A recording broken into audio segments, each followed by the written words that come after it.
नमस्कार दोस्तों, आपका स्वागत है आपके अपने YouTube channel Vidhi judicial academy में। मेरा नाम है Vijendra Verma and I am the director founder of the Vidhi judicial academy. We provide coaching for the judicial services exams, and through this video we are trying to reach out you to provide you full professional exam oriented coaching for the judicial services, and that is free of cost. इन classes में जो videos हम आपको provide करेंगे, we are going to provide you the entire foundation course including all the books, including all the details whether it is required for the prelims or mains or for the guidance for the interview. Means in videos को आपने सिर्फ इतना करना है, sequence में देखना है, playlist को अच्छी तरीके से देखना है। सब्जेक्ट वाइज मिल जाएंगे आपको, CPC, constitution, contract, BNS, BNSS, इन सब की प्लेलिस्ट आपको सीक्वेंस में मिलेगी। इन प्लेलिस्ट को देख करके आपने you have to take the coaching from the scratch. First video से लेके लास्ट वीडियो तक आपने करना है। उन्हीं वीडियोस में आपको गाइड किया गया है कि किस तरीके से आप किसी को कोई सा particular provision, section, sub section उसको प्रीलिम्स के लिए पढ़ना है क्या, मेंस के लिए पढ़ना है क्या, और उसके किस तरीके से नोट्स करने चाहिए, कैसे आपको रिवीजन करना चाहिए। इन्हीं वीडियोस में डिटेल में गाइडेंस आपको मिलेगी। तो प्लीज आपसे ये रिक्वेस्ट है, आप ये ना समझें कि यूट्यूब में फ्री में दिया गया है तो फिर ऐसे ही होगा। ये वो प्रोफेशनल कोर्स है जिसके लिए हम लोग अच्छी खासी हाई फीस लेते आए हैं स्टूडेंट से, लेकिन एक टाइम आता है इंसान को समाज के लिए भी करना चाहिए, और उसी इंटेंशन के साथ में we are providing you the entire course free through the YouTube channel Vidhi judicial academy. तो प्लीज हर वीडियो की जो थंबनेल है उसको देख करके आपको आइडिया लग जाएगा कि इसका सब्जेक्ट क्या होने वाला है। कुछ टॉपिक्स ऐसे होते हैं जिनको एक लेक्चर में कवर नहीं किया सकता, तो उसमें लेक्चर नंबर 1, 2, 3 सीक्वेंस से मिलेगा। प्लीज उस तरीके से देख लीजिएगा, और नोट्स आपको अपडेटेड मिलेंगे, उसके लिए कहीं जाने की जरूरत नहीं है। नोट्स का जो लिंक मिलेगा आपको डिस्क्रिप्शन बॉक्स में मिल जाएगा आपको। And thank you very much, wish you all the best. Start करें। सी, हम लोग कई बार बात कर चुके, पहले ना सीपीसी की बात कर रहे हैं हम लोग।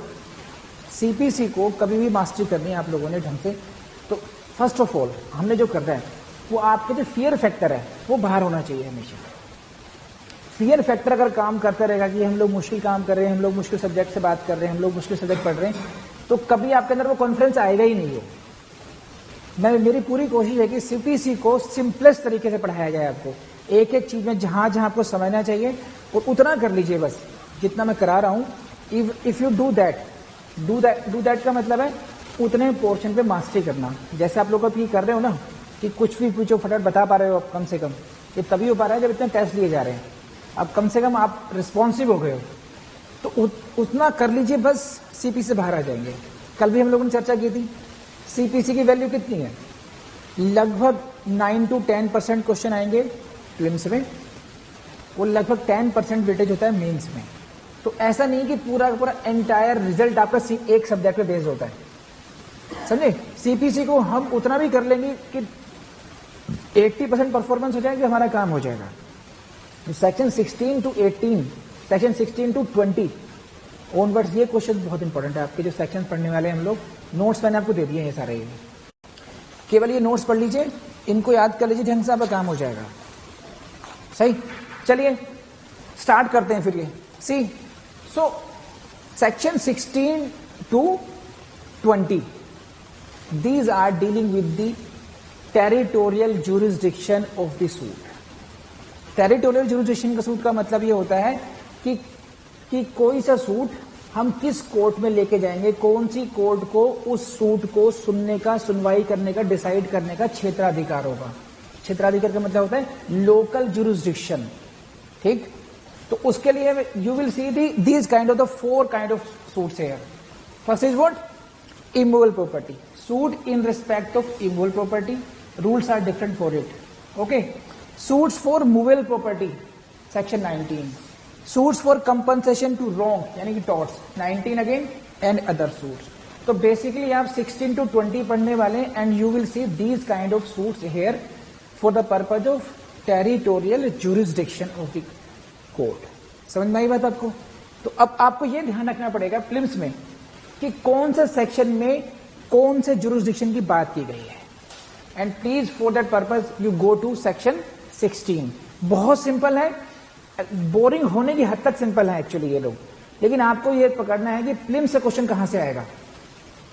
बात सारी है कि देखिए जानना जरूरी तो है ही है, लेकिन ये ज़्यादा जानना जरूरी है कि प्रीलिम्स में क्वेश्चन कहाँ से आएगा, कहाँ से हम फंस सकते हैं, कहाँ से हम और कैसे वहां से निकलते हैं। देखिए, सब्जेक्ट टू द पिक्यूनरी और other limitations prescribed by any law, suits for recovery of immovable property, for the partition of immovable property, for foreclosure, sale or redemption in the case of a mortgage or a charge upon immovable property, for the determination of any other right or interest in the immovable property, or for compensation for wrong to immovable property, for the recovery of immovable property actually under restraint or attachment shall be instituted in the court within the local limits of whose jurisdiction the property is situated.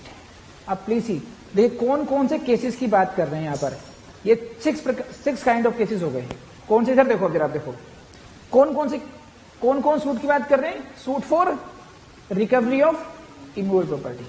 तो आपको ये जो ABCD up to F है, इनको याद करना पड़ेगा आपको for the purpose of your exam.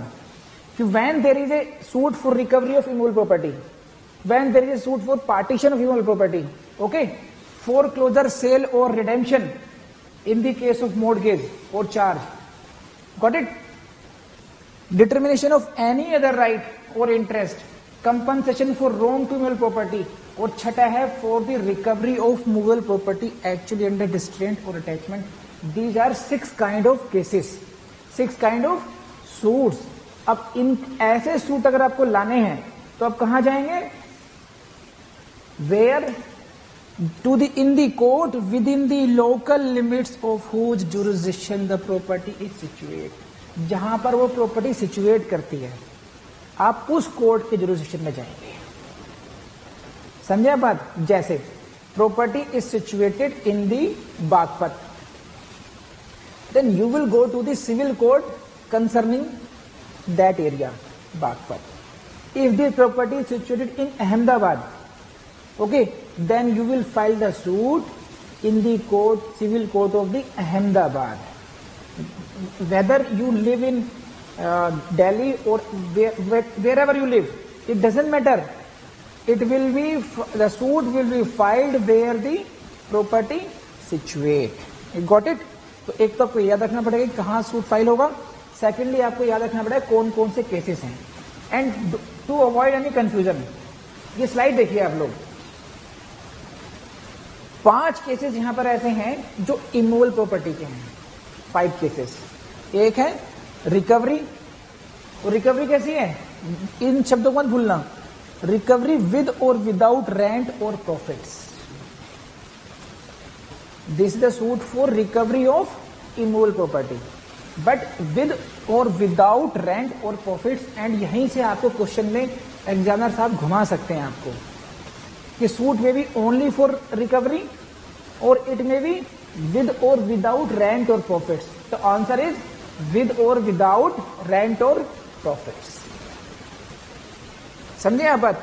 Suppose कीजिए कि उदाहरण के रूप में ऐसे समझिए कि आपने अपना कोई मकान किसी को किराए पे दे दिया, ठीक है। अब किराएदार आपको रेंट नहीं दे रहा। Now you want to file a suit for the possession of that property along with the rents.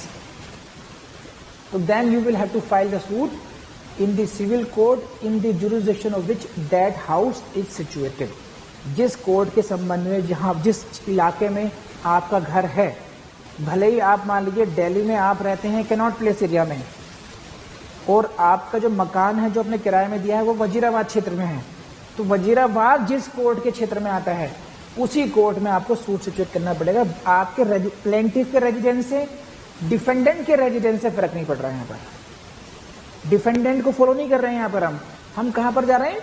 जहां पर प्रॉपर्टी सिचुएट है। क्यों ऐसा कर रहे हैं? क्योंकि हमारा जो मेन मुद्दा किस लिए है? प्रॉपर्टी है। प्रॉपर्टी का आइडेंटिफिकेशन कौन कर पाएगा? वहां की कोर्ट कर पाएगी, वहां कोर्ट स्टाफ कर पाएगा। कल को आपके फेवर में डिसीजन आता है तो उस प्रॉपर्टी को, उस डिक्री को एग्जीक्यूट कराना हो, उस प्रॉपर्टी को अटैचमेंट करवा करके आपको पोजीशन दिलवाना हो, तो सारे काम कैसे होंगे? वो वहां की कोर्ट ज्यादा अच्छी तरीके से कर पाएगी। इसीलिए ये नियम बनाया गया है। इसको समझ में आई बात आपको? तो इन शब्दों को नहीं भूलेंगे, विद रेंट और विदाउट रेंट और प्रॉफिट्स। Got it? प्रॉपर्टी का आपको पार्टीशन करना है। इन तीनों शब्दों को मत भूलिएगा, foreclosure, sale, redemption. Foreclosure, sale, redemption, these are the technical words used in the mortgage. जब आप ट्रांसफर प्रॉपर्टी एक्ट पढ़ते हैं तब फोरक्लोजर की बात करते हैं, सेल की बात करते हैं, रिडेम्पशन की बात करते हैं, मैं उसमें अभी नहीं जाऊंगा। दूसरा क्या है? For the determination of any other right और इंटरेस्ट और फॉर कंपनसेशन फॉर रोंगफुल। तो रोंगफुल का मतलब क्या है? ट्रेसपास हो गया, आपकी प्रॉपर्टी में कोई घुस आया, आपने पढ़ा होगा लॉ ऑफ टॉर्ट्स में, ट्रेसपास। तो now you want to file a suit for damages because there is a wrong to your immovable property, then again you will have to go to the court where the property is situated. अब technical point यहां पर है, ये देखो आप कि ये क्या बात है, बाकी सारी बातें इमूवेबल प्रॉपर्टी की हैं। A to E is related to immovable property, है कि नहीं है? बोलो now, but F is what? For the recovery of movable property. लेकिन अगले शब्द हो क्या है ये आपको कोई नहीं समझाएगा। एक्चुअली मूवेबल प्रॉपर्टी आगे क्या लिखा है? एक्चुअली अंडर डिस्ट्रेंट और अटैचमेंट। प्रॉपर्टी मूवेबल है, लेकिन ये कैसी है कि वास्तव में ये प्रॉपर्टी अंडर अटैचमेंट है, अंडर डिस्ट्रेंट है, मतलब कोर्ट की कस्टडी में है। कोर्ट ने इसको कुर्की करा लिया है, फिर कोर्ट की कस्टडी में आ गई प्रॉपर्टी अब।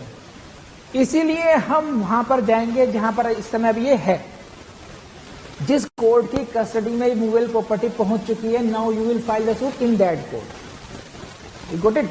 तो don't get confuse in your exam.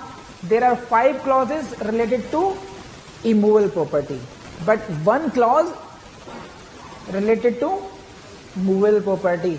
And movable property कैसी है? एक्चुअली अंडर डिस्ट्रेंट और अटैचमेंट। इस फ्रेज को अपने दिमाग में बिठा लीजिए।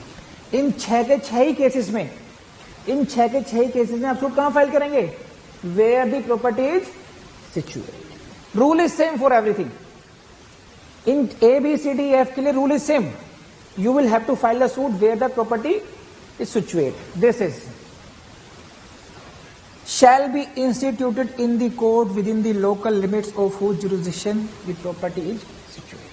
You got it or not? Next point. Question कैसा आएगा? See, which of the following sections provides that suits shall be instituted where subject matter situates? Section is 16. तो ये section based हो गया। दूसरा, suit for the recovery of immovable property with or without rent or profit shall be instituted in the court within the local limits of whose jurisdiction is property situated. आ गया? समझ आया नहीं question? ये prelims में question ऐसे पूछे जाएंगे आपसे। मैं आपको थ्योरी पढ़ा रहा हूं, प्रैक्टिकली आपको कैसे कैसे क्वेश्चन आएंगे, you can see it.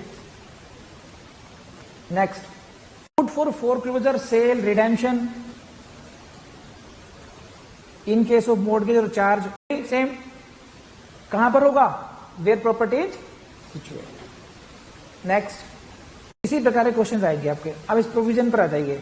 Next part of this, provided that a suit to obtain relief respecting और compensation for wrong to immovable property held by own or on behalf by the defendant may, where the relief sought can be entirely obtained through the personal obedience, be instituted in the court within the local limits of whose jurisdiction the property is situate, or in the court within the local limits of whose jurisdiction the defendant actually and voluntarily resides or carries on business or personally works for gain.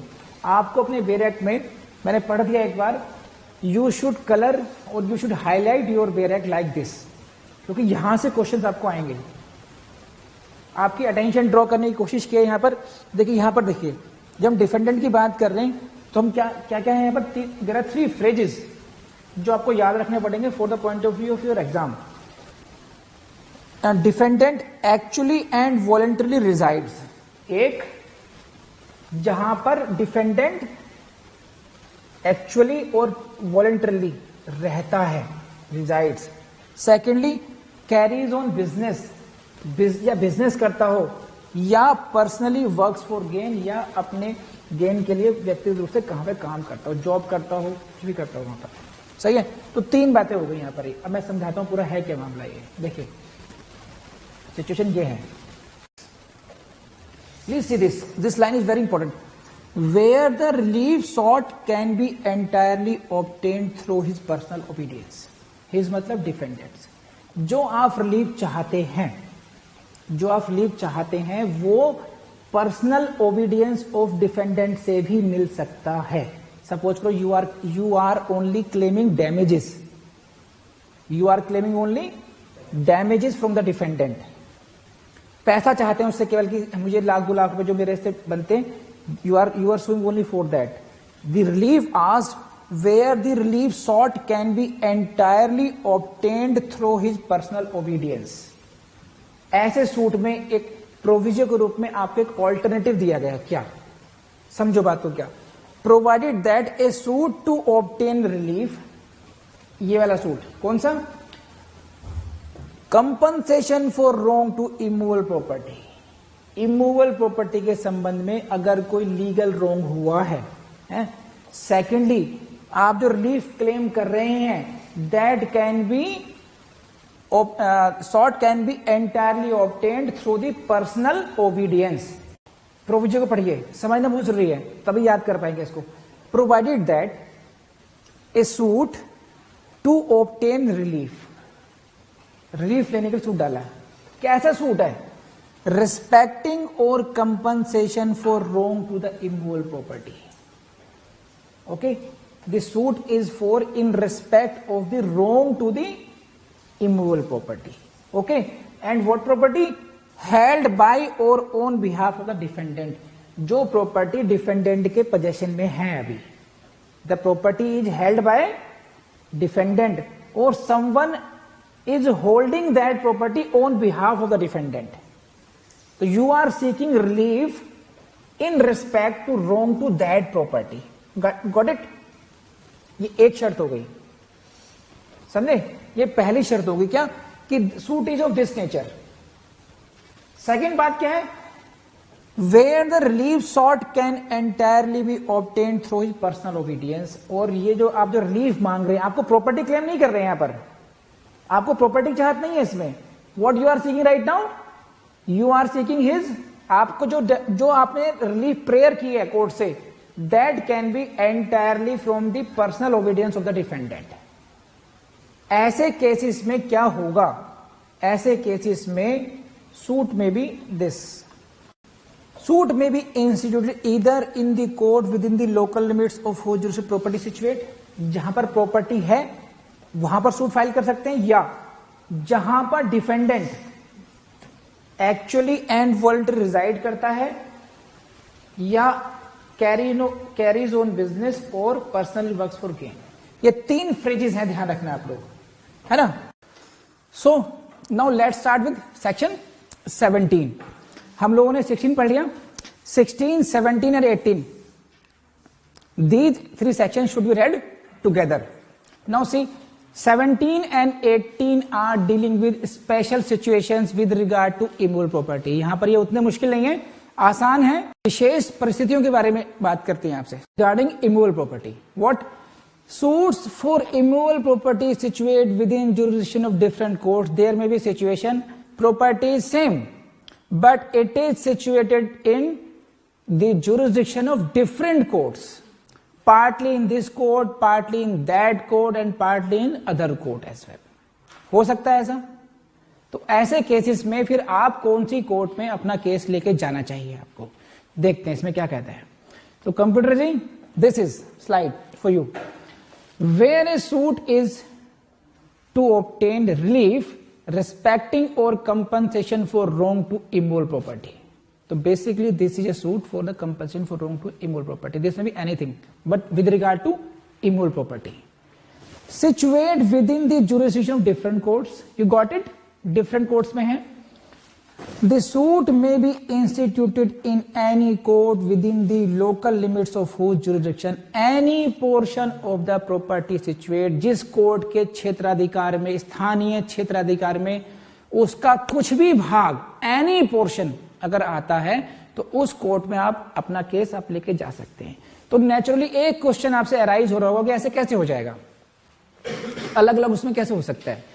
तो sometimes it में happen कि there is division of the district as well, there is division of local jurisdiction. पहले एक ही court थी, अब एक दूसरी court को और कॉन्स्टिट्यूट कर दिया गया, तो अलग अलग प्रॉपर्टीज उसमें आ रही है, ऐसा हो गया।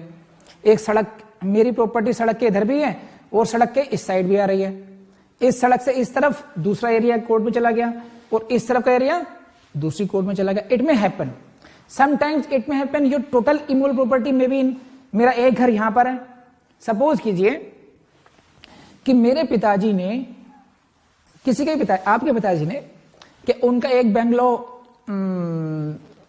रोहिणी कोर्ट क्या रोहिणी में आ रहा है, एक हमारा मकान शादरा में आ रहा है, 3-4 प्रॉपर्टी हैं, all are immovable properties now.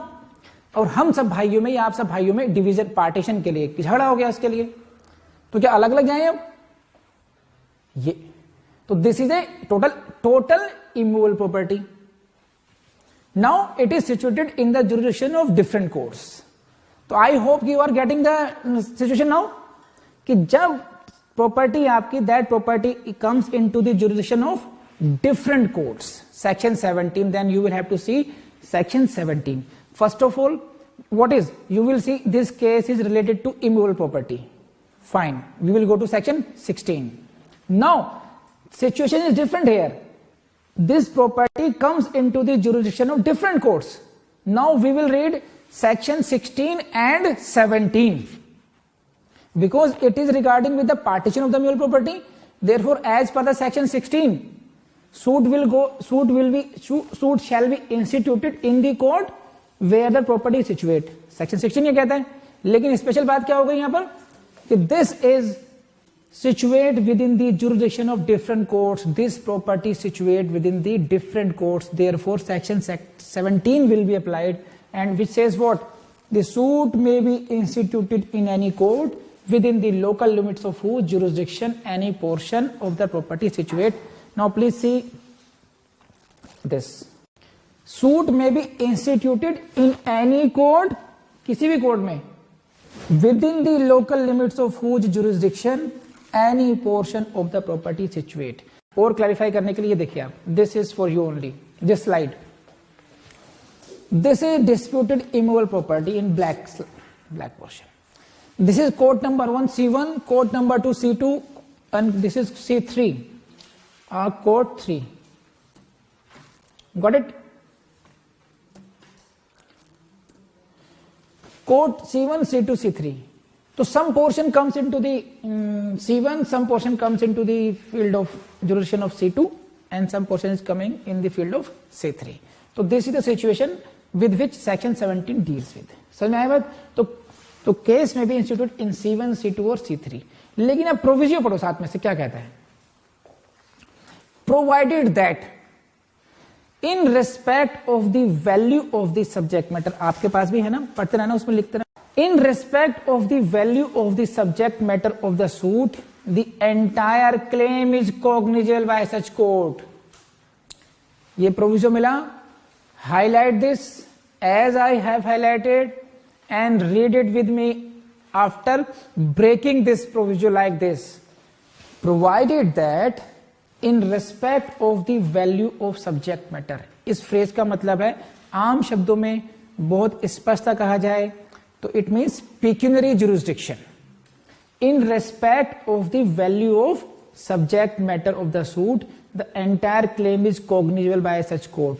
अब ये समझिए क्या मतलब इसका, देखिए समझिए साहब. इस स्लाइड में देखिए आप, this is a disputed property and there are 3 courts C1, C2 and C3 जिनके क्षेत्राधिकार में ये प्रॉपर्टी आती है. तो अगर हम 17 का पार्ट 1 पढ़ें केवल प्रोविजन से अलग, तो उसके हिसाब से क्या हो जाएगा, किसी भी कोर्ट में हम वाद लेकर के आ सकते हैं. Got it? अब हमें देखना होगा कि पेक्यूनियरी जुरिसडिक्शन कितना है. पेक्यूनियरी जुरिसडिक्शन C1 का पेक्यूनियरी जुरिसडिक्शन 20 लाख का, C2 का है सपोज कीजिए 30 लाख और C3 का जुरिडिक्शन है 40 लाख का। इनके पिक्यूनियरी जुरिडिक्शन अलग अलग है और हमारा जो सब्जेक्ट मैटर की वैल्यू है वो है 40 लाख की। तो जब हम 40 लाख वाली कंडीशन भी लगाएंगे तो फिर हम C1 C2 में नहीं जा पाएंगे, केवल C3 में ही जा पाएंगे, क्योंकि दोनों ही शर्तें पूरी करनी जरूरी हैं। This code shall have territorial jurisdiction as well as pecuniary jurisdiction read with the proviso. अब समझ में आया प्रोविजो का मतलब क्या है कि हम ये भी देखेंगे, अगर 17 के पहले पार्ट को पढ़ें आप तो क्या लगेगा कि वे किसी कोर्ट में चले जाइए, लेकिन हमारा जो कोर्ट का जो सूट की वैल्यू है वो है 40 लाख। अब इसकी जो पिक्यूनियरी जुरिडिक्शन है, ये कोर्ट जो C1 है ये केवल ऐसे मामले सुन सकती है जो केवल 20 लाख तक की वैल्यू हो जिनकी, तो हम चाह करके भी C1 में नहीं। ये बात समझ में आ गई नहीं? रेज हैंड अगर आ गई तो। सेम लिमिटेशन इज C2 क्योंकि उसका जुरिडिक्शन 30 लाख का है, लेकिन C3 ऐसी कोर्ट है जहां पर पिक्यूनियरी 40 लाख तक का है। तो in that case we will have to file our case only in the court of C3 because here it is having territorial jurisdiction as well as pecuniary jurisdiction. You got it? I hope we can move on now. समझ में आ गया 17? So this is the question in your prelims. ऐसे आया हुआ है question, where a suit is to obtain relief. This is the language of section 17 itself. Where a suit is to obtain relief respecting or compensation for wrong to immovable property situate within the jurisdiction of different courts. आपकी समस्या कि sir question बहुत लेंदी होते हैं, ये देखो 5 line में question आ रहा है, लेकिन this is the language based on section 17। अगर आपने सेक्शन 17 को याद कर रखा होगा तो आप बहुत तेजी से पढ़ेंगे, डिफरेंट कोर्स को लगाएंगे, फटाफट आंसर पर आएंगे। और आपने 17 को नहीं पढ़ रखा है तो you will read it again and again.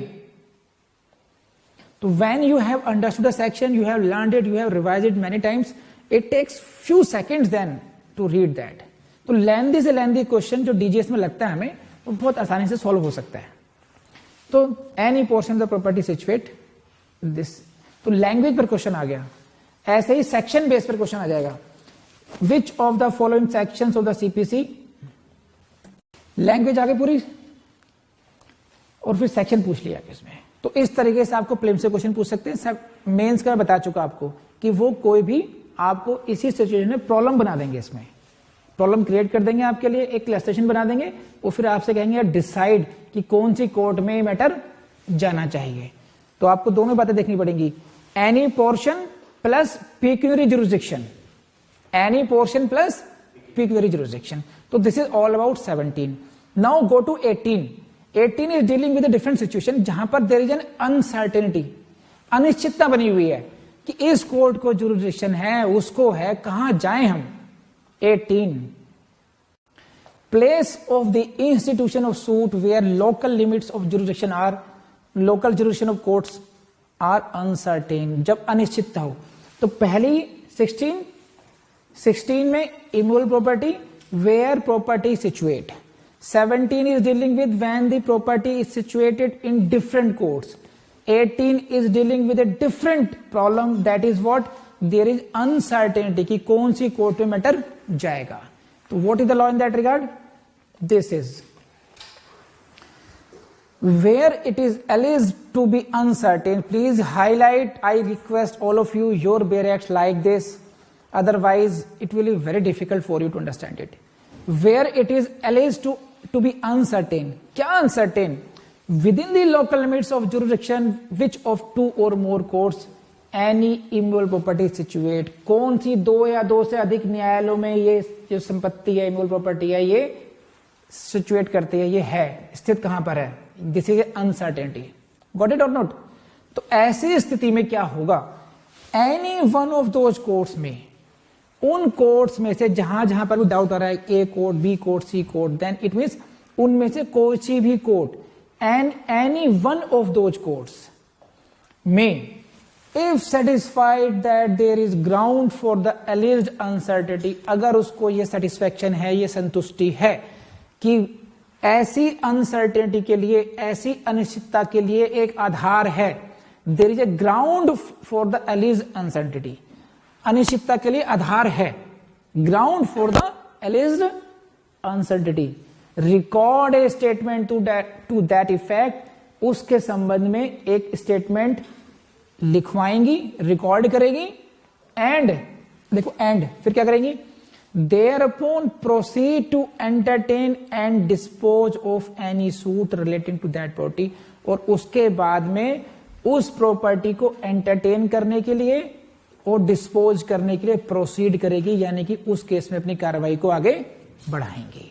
अब इसी बात को आप लोग ऐसे समझिए, पढ़ लिया आप लोगों ने direct. Now please understand this, where it is alleged to be uncertain what within the local limits of the jurisdiction of which of two or more courts any immutable property situate। ये है situation कि कौन सी दो या दो से अधिक court में, कोर्ट के जुरिडिक्शन में वो संपत्ति आती है।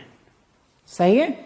And satisfaction of the court क्या है, there is ground for the alleged uncertainty. ये बात ध्यान रखना, court must be satisfied, court is satisfied, court की संतुष्टि क्या हो चुकी है, क्या, there is ground for alleged uncertainty. ये कोर्ट ये मानती कि वाकई में वहां पर अनसर्टेनिटी है ऐसी, तो क्या करेगी court, court will record a statement to that effect की रिगार्डिंग अनसर्टेनिटी। इसको आप ऐसे भी समझ सकते हैं, देखिए इधर देखिए, बहुत मेहनत लगती है इन स्लाइड्स को बनाने के लिए, और लेकिन मेरी कोशिश यही होती है कि जो एकदम कमजोर से कमजोर स्टूडेंट है, जिसने कभी सीपीसी पढ़ी ना हो, वो अगर सीपीसी समझ जाए तब मैं मानूंगा मेरी मेहनत सफल हो गई, है कि नहीं है। क्योंकि मैंने फिल्म देख रखी है 3 इडियट, माननीय आमिर खान ने क्या समझाया था कि पढ़ाते कैसे हैं, लॉ तो सभी जानते हैं, तो लॉ को पढ़ाया कैसा जाए। तो मैं कोशिश यही करता हूं कि एकदम जो इकोनॉमिक्स में हम लोग एक टर्म यूज करते हैं कि पंक्ति के अंत में, जो कतार के अंतिम में जो एक व्यक्ति खड़ा हुआ है, उसको देखते हुए, तो अज्ञानता के स्तर पे जो सबसे अंत में मूर्ख से मूर्खतम स्टूडेंट जो पीछे खड़ा होगा, उस स्टूडेंट को सीपीसी कैसे समझाई जा सकती है, मैं कोशिश यही करता हूं कि उसको कैसे समझ में आएगा, इधर से उधर से इस स्लाइड से। तो इट टेक्स बहुत एफर्ट्स लगते हैं, but I am very happy कि जो ऑनलाइन के स्टूडेंट्स हैं वो इतने जबरदस्त खुश हैं इन बातों से कि अब तो वो उछल उछल के बताते हैं कि सर बहुत अच्छा लगा। तो मेरे लिए वही रिवार्ड है। आप देखो इसमें क्या है, अनसर्टेनिटी किस बारे में है, within the local limits of jurisdiction of which of 2 or more courts any immovable property situate. तो this is the uncertainty. Section 18 में अनिश्चितता कौन सी, ये वाली, समझ में आ गया, raise hand. Court is now satisfied about this uncertainty. If the court is satisfied with this uncertainty that within the local limits of the jurisdiction which of 2 or more courts any immutable property situate, then what will be done by the court? Court will do 2 things. Court 2 काम करेगी। पहला, record a statement to that effect. The court will record a statement to that effect. Got it? Secondly, proceed to entertain and dispose of any suit relating to that property. तो mind it, सही है, कर लेंगे नहीं कर लेंगे।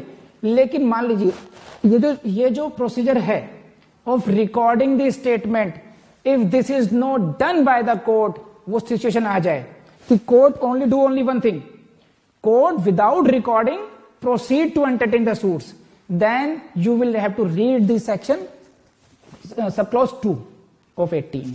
If not recorded then you will have to go to sub clause 2। I hope कि सबके भी रेट में होगी 2 है, पढ़ो जरा, समझ में आई बात, नहीं आई ये, अब तो बैठ के दिमाग में, बढ़े आगे।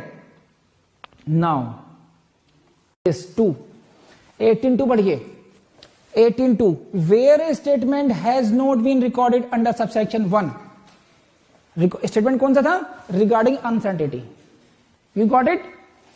When the statement regarding uncertainty has not been recorded under section 18(1) and objection is taken before appellate or revisional court, इसी ग्राउंड पर आफ्टर डिक्री अपीलेट या रिविजनल कोर्ट के सामने ऑब्जेक्शन लिया गया कि देखिए sir, there was uncertainty or not, this court was not having jurisdiction and this court passed a decree and if there was any uncertainty, this court must have recorded the statement which this court did not do.